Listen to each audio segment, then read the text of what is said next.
என்னரும் தமிழ் மக்களே, நீங்கள் சாதியாக மதமாக பிளந்து பிரிந்து நின்றீர்கள் என்றால் தனிமைப்படுத்தப்படுவீர்கள், அச்சுறுத்தப்படுவீர்கள். மொழி இனமாக நின்றீர்கள் என்றால் வலிமை வருவீர்கள், பாதுகாப்பாக வாழ்வீர்கள் என்றார்.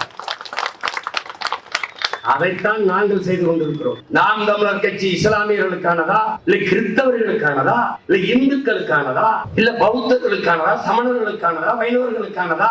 இல்லை, இந்த மண்ணின் மக்கள் எல்லோருக்குமானது நாம் தமிழர் கட்சி. ஏன்? இந்த பிள்ளைகளின் தாய் தமிழ், தமிழ் பேரன்பின் தாய்.